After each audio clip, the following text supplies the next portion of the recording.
Leaders. Yassine Ibrahim, un an après, vous avez eu raison de vous joindre au gouvernement en tant que FR-Tunis? La réponse est oui. La réponse est oui. Évidemment, au sein du parti, il y a des hauts et des bas. Il y a des fois où les gens, comme toute la population, est remontée contre le gouvernement, une décision du gouvernement, une orientation qui n'est pas comprise.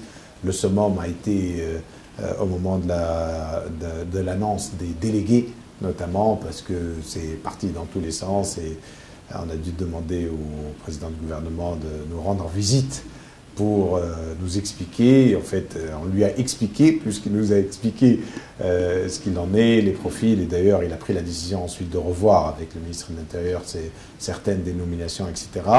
Les orientations, pourquoi? C'est un choix stratégique finalement. On a fait 3 ans d'opposition. FR-Tunis a 5 ans maintenant. On a fait 2012, 13, 14, c'était des années d'opposition. Et on a fait un bon travail malgré la taille du parti dans l'opposition avec le Jumhuri à un certain moment. Et ensuite, quand on a redémarré. Un parti politique est fait pourquoi? On est là pour servir la société. Donc on la sert soit dans l'opposition pour bien montrer les choses qui ne vont pas dans le gouvernement, pour que le gouvernement s'ajuste s'il le faut, soit pour montrer ses capacités d'exécution aussi. Vous avez un programme, vous vendez des idées, des choses pour corriger le pays, pour le faire évoluer. Si ensuite vous n'êtes pas capable de les produire et de les démontrer, vos électeurs vont dire, mais attendez, c'est un think tank, c'est pas un parti politique. Et d'ailleurs, le choix de faire un parti politique, qu'on a fait, le premier groupe fondateur, le 22 janvier 2011, était basé sur cela. Nous sommes des profils, moi à l'époque je l'ai dit un peu ce groupe, je suis un profil d'exécutif. Donc en fait ce que je peux apporter à mon pays le plus, c'est dans l'exécutif finalement. Donc c'est mon expérience d'exécutif qui peut être valorisée pour le pays. Donc on ne va pas faire une association, on ne va pas faire une fondation, on va faire un parti politique. Parce que le but d'un parti politique, c'est d'être dans l'exécutif. Donc d'être dans le gouvernement, d'être dans un conseil municipal, d'être dans le conseil régional, c'est l'exécutif. Et donc, quelque part, on a des idées, on comprend les besoins, on a des idées, on a un programme, on convainc les électeurs, on est élu, on exécute. Bon, on n'est pas le premier parti pour être le driver de l'exécutif, mais quelque part, on pèse dans cet exécutif par nos propositions, nos idées, et tant qu'on est en phase avec le leadership de l'exécutif et qu'on va dans le bon sens, il n'y a aucune raison qu'on dévie en termes de stratégie. Quelle a été la contribution des ministres FR-Tunis au gouvernement? Ben écoutez, chacun dans son département. Donc, Madame Semira Meraï, je vous inviterai à la rencontrer. Elle a énormément travaillé sur l'enfance, sur la femme, et elle a fait corriger beaucoup de choses dans son organisation, parce que le ministère de la Femme, visiblement, a énormément de... Pas tous les détails, mais j'ai vu qu'elle a énormément d'institutions publiques qui traitent de l'enfance et qui supportent l'enfance. Il y a eu des dérives, hein, comme vous savez, quand même, nous en sommes en train dans une phase de correction des dérives, en fait, du rôle de l'État sur un tas de sujets. Donc il y a eu beaucoup de dérives qu'elle a corrigées, qu'elle continue à corriger aujourd'hui pour aller plus loin. Et elle a aussi défendu un certain nombre de lois, comme vous avez vu la loi dernièrement sur l'histoire du passeport, de la sortie des jeux, oui, des enfants avec l'épouse, etc. Elle se bat maintenant pour préparer une loi pour tout ce qui est violence contre la femme, etc. Donc bon, je pense que vous ferez une interview avec Samir, elle pourra vous donner beaucoup plus de détails. Sinormen, lui, il était dans le groupe de travail Tunisie Digital 2018, même quand il était dans le secteur privé. On a été étonné, il a pris 1 heure avec le chef de l'État pour présenter un timbre postal. Oui, bon, ça, ils ont certainement parlé d'autre chose. Il a été avec lui en Suède, parce que la Suède, on a un partenariat avec un certain nombre d'entreprises dans la technologie, et sensibiliser tout l'exécutif sur la technologie peut être une bonne chose, et il travaille avec le secteur privé à l'exécution de ce plan qu'il a contribué à établir quand il était de l'autre côté. Et nous, on lui a demandé, là, le ministère du Plan, d'aller jusqu'en 2020 pour voir comment la technologie va aider les autres secteurs. Comment les énergies renouvelables, comment on va avoir des capteurs partout. Comment on a vu des innovations tunisiennes, même la bouteille de gaz, on peut la surveiller, voir où est-ce qu'elle se passe partout. Comment l'eau, pour que les réseaux ne fuitent pas, on puisse mettre des capteurs et avoir la technologie qui relie, etc. Donc il y a énormément de travail dans le ministère de la Technologie et des ambitions, et en plus une capacité de financement qui n'est pas très compliquée qu'on pourrait mettre en œuvre. Et me concernant, on a déjà parlé du sujet, tout ce qui a été fait dans ce Cette ministère. coalition avec Nahda, l'UPL et ce qui reste de Nida Tunis, ça fonctionne? Bah écoutez, ça fonctionne, il y a comme toujours des hauts et des bas, mais pour l'instant, il faut regarder le résultat. Hein. Pour l'instant, jamais le Parlement n'a exécuté ou validé des lois à la vitesse à laquelle il est en train de le faire. Il y a eu de temps en temps, quelques, entre guillemets, mini-crises, parce que pas accord sur certains sujets, plutôt dans la démarche constitutionnelle que vraiment dans la démarche par rapport au gouvernement et les lois présentées par le gouvernement globalement. Donc il y a eu des problèmes dans le Conseil supérieur de la magistrature, à un moment dans la Cour constitutionnelle, mais là on sort du gouvernement, on revient un peu à la suite de la Constitution. Et là il y a eu quelques divergences parfois et d'orientation, mais à la fin on a trouvé le consensus, comme toujours en Tunisie. Mais en ce qui concerne le gouvernement, il y a eu, je dirais, un retard à l'allumage. Mais là, on a pris un bon rythme, avec une bonne coordination entre l'exécutif et le législatif. Il y a un petit retard actuellement sur un certain nombre de lois, mais on sent une grande volonté. Alors, après, vous dites ce qui reste de Nider. Nider reste le premier... alors, est-ce qu'il restera à la fin le premier groupe parlementaire? Qui sera votre interlocuteur aujourd'hui? Oui, au nom de Nida. Moi, vous, FR Tunis. Pour FR Tunis. Qui sera votre interlocuteur? Avec qui vous avez discuté maintenant? Oh, écoutez, on va voir. Pour l'instant, on discute avec Nida. Moi, même dernièrement, pour faire les décrets d'application, j'ai eu dans notre bureau aujourd'hui, la semaine dernière, M. Boujam Armili de la Commission économique et Serafi Fichel de la Commission économique de Nida. On travaille avec eux. Là, vous êtes à l'aise, mais sur le plan politique? Sur le plan politique, on va voir comment les choses évoluent et d'ici le 10 janvier, puisque le 10 janvier est quand même l'échéance de la mise en place de leurs instances, il ne reste plus que 2 semaines. Donc, il y aura les instances le 10 janvier, les choses se clarifieront. Qui est le chef de l'opposition? Mais entre-temps, on discute avec le président du parti, c'est Mohamed Nas, on discute avec lui. Qui est le chef de l'opposition, d'après vous? Oh, alors là, l'opposition est... Quel est le groupe parlementaire le plus important de l'opposition? C'est le Front Populaire, aujourd'hui, et à l'Assemblée, on l'a vu dans la loi des finances, c'est le groupe le plus important. Ensuite, est-ce qu'il y a un chef de l'opposition? Chacun veut s'instaurer chef de l'opposition, je suppose. Est-il hygiénique pour une démocratie que le deuxième parti, le challenger du parti arrivé le premier, ne soit pas le parti d'opposition? Alors, écoutez, dans le contexte du pays, et d'ailleurs, je lis souvent les papiers que fait Mansour Ma'alla, il a toujours revendiqué depuis la première phase. Dans le contexte du pays, c'est-à-dire que la révolution politique, entre guillemets, a eu lieu, une démocratisation est en cours, les institutions se mettent en place, avec un consensus, ça s'est fait. Et que maintenant on a besoin d'une révolution sociale et économique, on a besoin d'un consensus le plus large possible. Nous ne sommes pas dans une démocratie établie où il y a le premier parti, le deuxième parti, l'un au pouvoir, l'autre dans l'opposition. La preuve d'ailleurs, même le résultat ne l'a pas permis. Parce que le résultat l'avait permis, on pourrait parler de premier et deuxième parti, un au pouvoir, un dans l'opposition. Le premier parti n'a pas la majorité. Et le premier parti, même s'il pouvait composer une majorité, nous on a travaillé dessus évidemment avec nos amis de Nida, ça aurait été une majorité fragile. Et donc, du coup, une confrontation dans l'exécution, ce qui aurait limité, voire annihilé les chances d'une vraie révolution sociale et économique qui se met en place. Qu'est-ce que c'est une révolution sociale et économique? Faire les réformes, être capable de faire les réformes. Une révolution sans idéologie, sans leader, elle reste toujours au niveau de la révolte. Bah écoutez, on a fait une révolution, pour moi, entre guillemets, du système politique, sans avoir...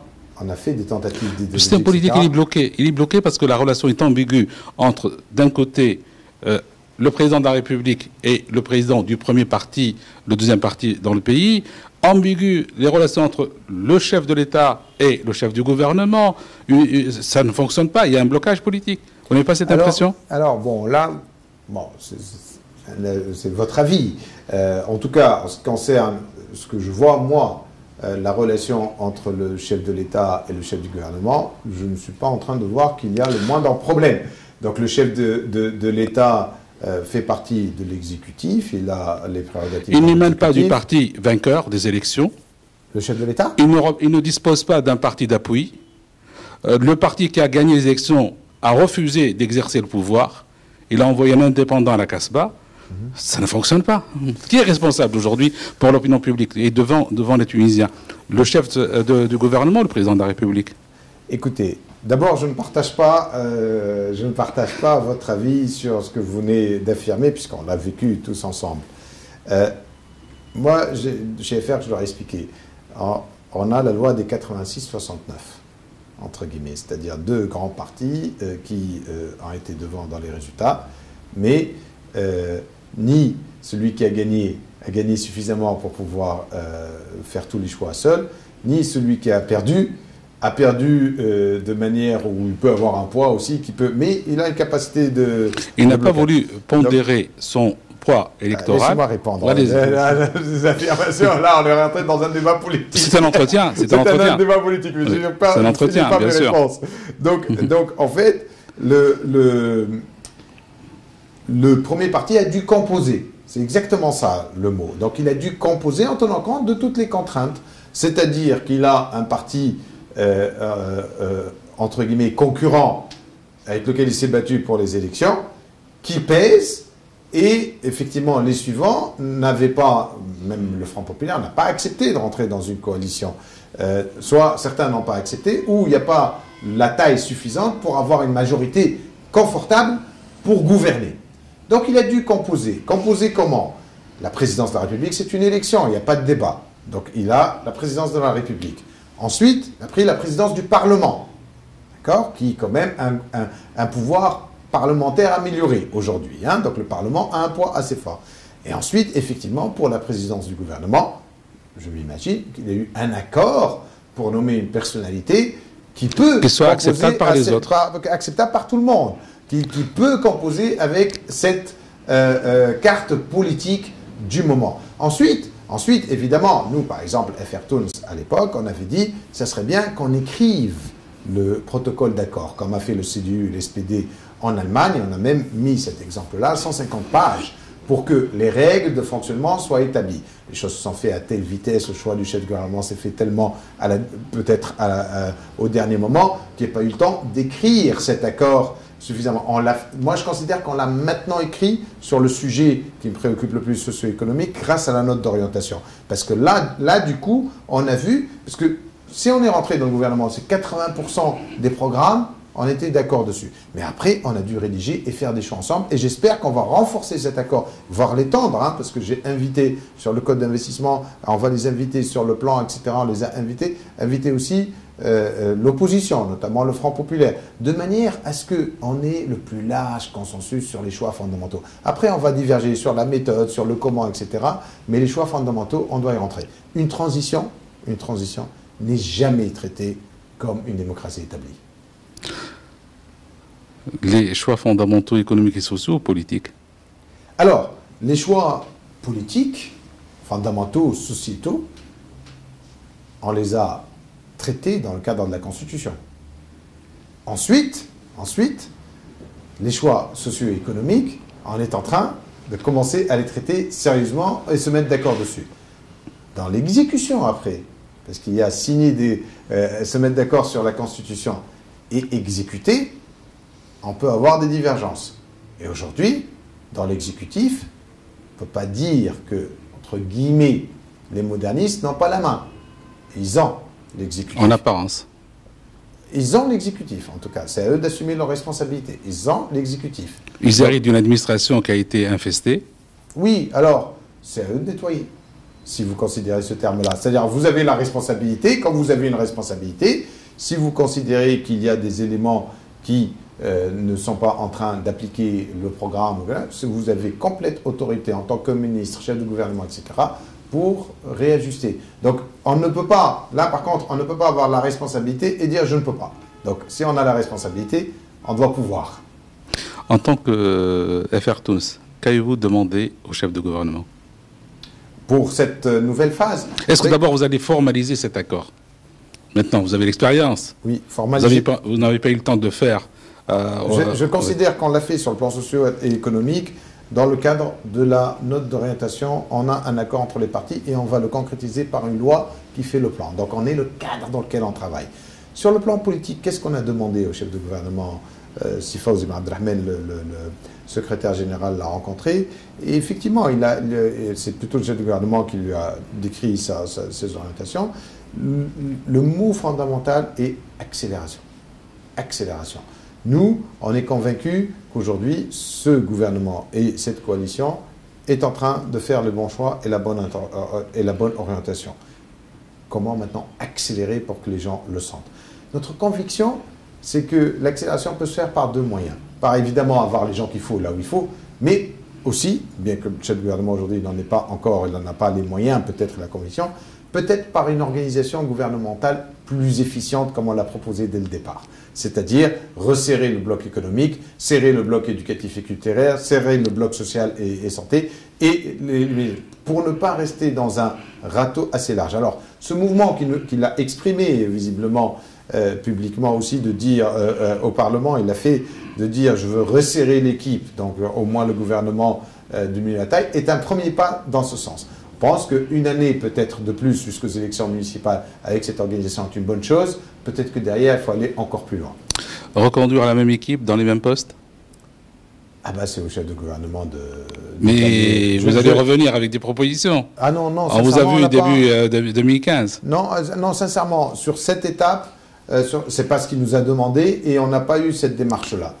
Mais bientôt, vous serez sollicité. Peut-être. Merci, monsieur. Merci.